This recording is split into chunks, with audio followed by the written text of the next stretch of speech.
Magic Hourglass is about two best friends, Arn Fredrickson and Ed Brooks, who visit an antique shop in hopes to find Arn's mom a birthday present. They come across this hourglass, and unbeknownst to them, it's ensorcelled, and they invoke this magic spell, and they're transported through time and end up in Sherwood Forest. There they meet Robin Hood, Little John, Friar Tuck, and have to save them from the Sheriff of Nottingham before he can execute them. And then after that, they're transported back through time to the present day. This is a good sign. Arn is more the voice of reason in this story, whereas Ed is really enjoying this kind of fantasy world. Arn is kind of tossed into it. He is, his reality is, you know, he's in law school and he's looking for a gift for his mother, and the next thing he knows he's in this fantasy world with Robin Hood and Little John. So Arn's main goal is to get out of it, to get back to home, whereas Ed is kind of, this is Ed's dream come true.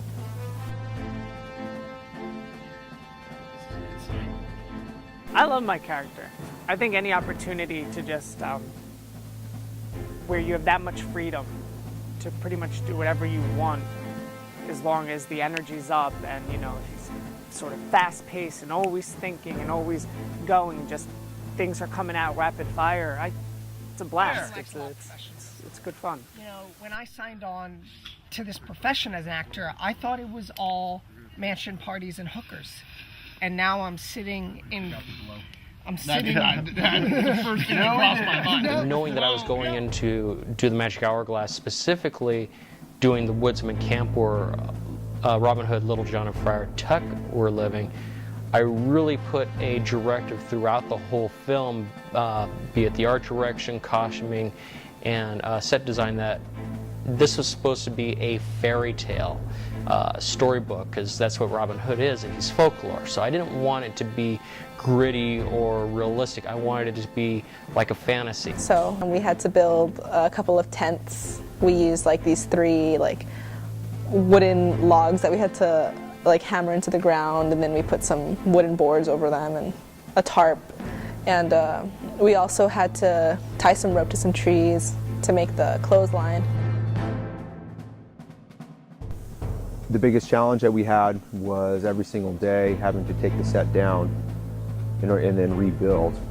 So that to keep the consistency and stuff in the film probably posed the biggest challenge that we had. Living out in that area, I know that Poison Oak is all around the area, and he had, you know, the script, people were lying in the ground, people were running through bushes and everything, and I pretty much guaranteed Bob, I said, you know, somebody is going to get Poison Oak on this shoot. I got Poison Oak. That's my problem. And somehow I got in this costume. The only place I got Poison Oak was on my neck. How, I don't know. I don't like that. Actually, I was really kind of leaning to try and get him to understand that it's like you don't want your actors to end up getting Poison Oak on the first day of the shoot. For the nighttime scene, we actually shot at night, and we had a campfire scene, and we basically put in some 2,000-watt lights from the back and the sides with blue gel on them to create sort of a fake moonlight effect. And then we also from camera put in some blue moonlight fill from soft boxes with blue gel on them.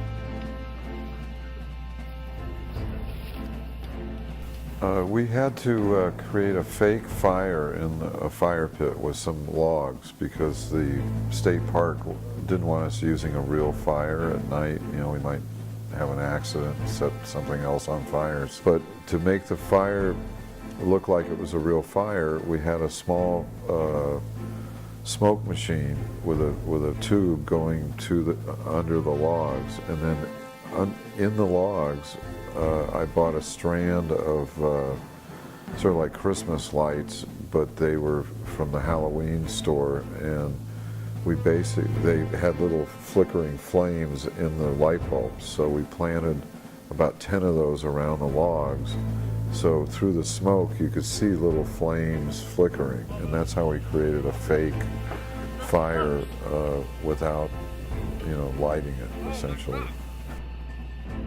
Delicious.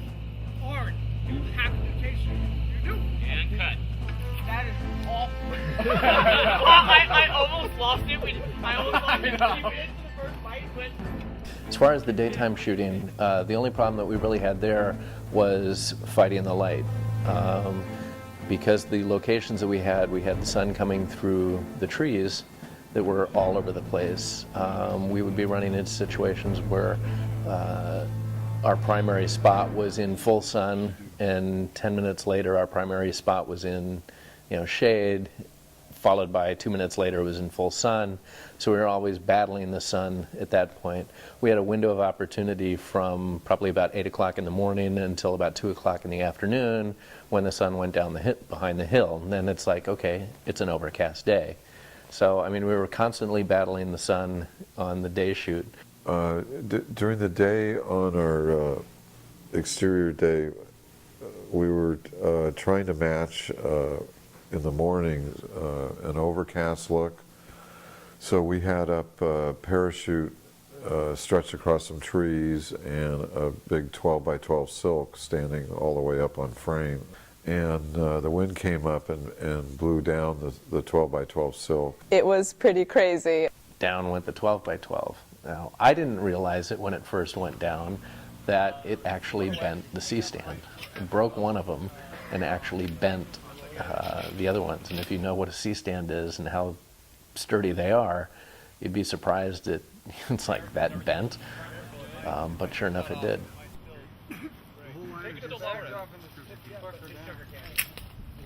Jared was a very good sound mixer, so we didn't really have anything problems with the sound. Just your basic things that would happen. You would have like a rubbing of mics on shirts, or the boom would come into shot. But the things that would come in most of the time is if the wireless mic was too far away, you'd hear a little bit of scratching, or if there was an airplane or hikers. Planes overhead, hikers on nearby trails, or horses.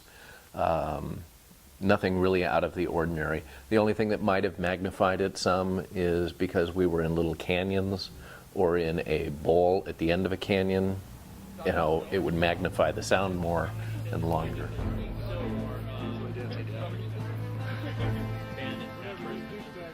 We wanted to add some action sequences into this. We thought it was appropriate, and the idea was with Robin Hood having to fight multiple guards. I don't know if you can tell, I am not a big dude, and all of the guards are like stout, jacked up guys, and it's awesome because I get to, He elbows me down and then goes on to the next guy. Then once I start getting up, I eventually get taken out by a giant log. We figure out eventually that, because I'm so buff, that I can just pick the log up and use that like my quarterstaff here and take care of business.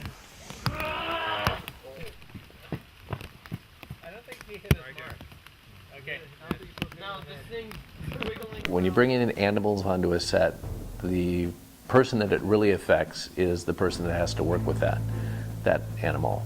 First of all, I'm not entirely convinced that that was a horse, because that thing was ginormous. That's how big it was. It was just this gargantuan beast, but Scotty handled it.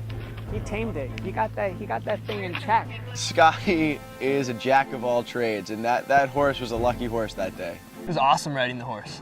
Murphy was a 1,700-pound Shire, and it was just incredible being on an animal that size and having control over it. Until the day that we were filming, he tried to buck me off, so we stepped aside, had a little heart-to-heart. He was cool. I was like, man, I know you're antsy. I know you've been waiting around all day, but it's time we get our shit together and start. We got to film. And he was like, hey, he said yes. And his trainer, Marsha, helped out a lot. And she couldn't be any more accommodating and gave me like 3 weeks worth of lessons. So it was a great experience.